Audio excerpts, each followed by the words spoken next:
Hey, everybody. Pastor Wendell coming to you this afternoon. Just going to share a little good word with you. Hope it's a word of encouragement today as we uh, have our little porch talk session on the inside, waiting on it to cool off still.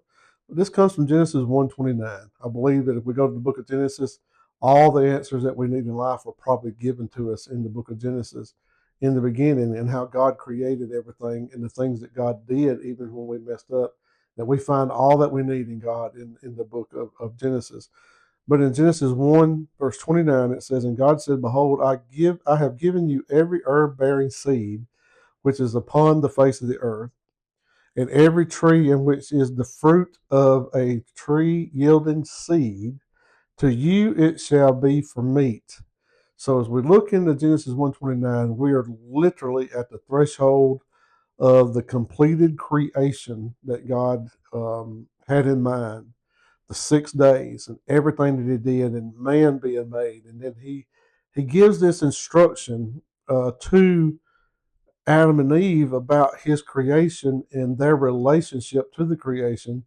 And it wasn't really an instruction for to survive, but it was an instruction to survive.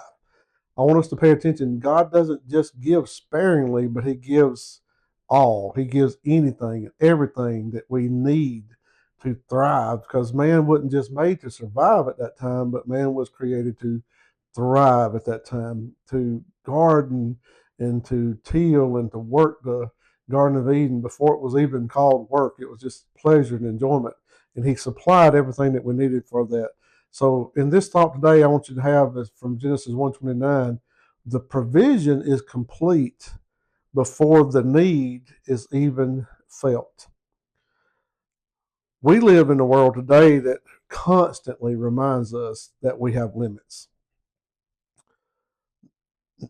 I feel it, a limit on time. It seems like there's never enough time. Project wise, being involved in different things, work, home, family, bill, grandkids, kids. As we look around, uh, giving alms, doing good deeds through the church, seems like there's never enough money. That we could always have more and do more. And I think sometimes there's just an abundance of what we would like to call uncertainty in our life about what's coming next, what's my next need, what am I going to have next, what am I going to do with what I got, if what I have is enough, can it be enough? And we carry anxiety about those things, and we wonder, we ponder, and we wonder: do we have enough to meet our needs? Do we have enough to meet our family's needs? It's always a question about the supply and what we have. That in that space, I believe that sometimes we can get frustrated and wonder: can is God listening? Is God care? Can God provide? Will God do it? And we can feel maybe our faith might fade in that time period. And even I'm just going to say this boldly. Sometimes maybe our faith, we speak about faith and people just say have faith, but it almost makes faith become a risk if we don't trust that God can truly do what He has already shown us He can do and He promised He can do.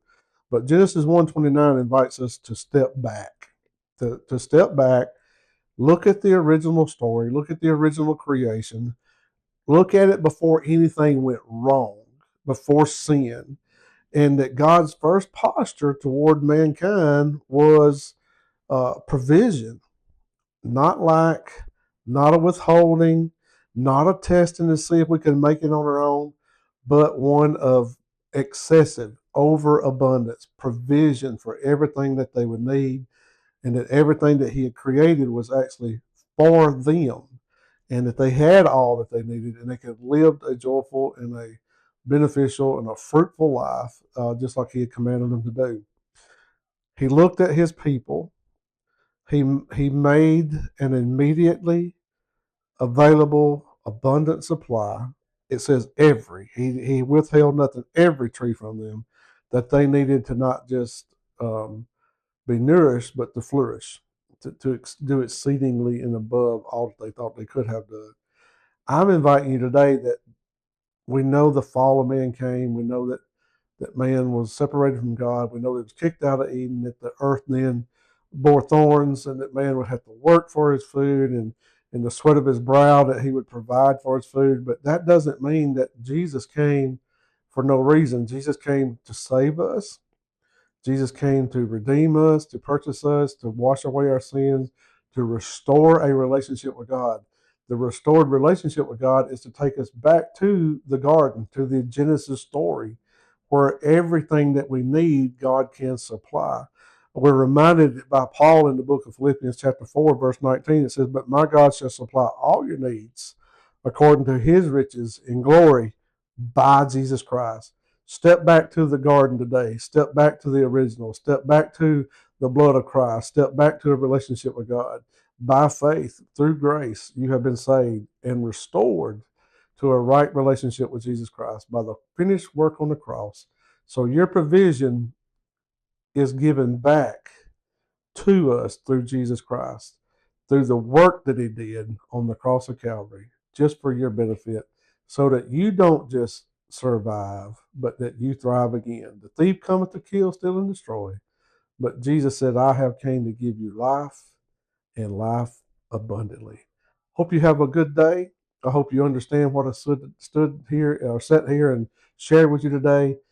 Step back to that original creation. Step back, look at Jesus on the cross, and understand what he totally did for us in the finished work of Jesus. It was more than just, Father, forgive them, they know not what they do. It was, Father, give them all that they have been stolen from by Satan. Return them to the glory, return them to the garden, and return them to thriving in life for your name's sake. I love you. Hope you have a good day, a blessed day, and a happy day, because all those are possible in Jesus Christ. God bless. See you later.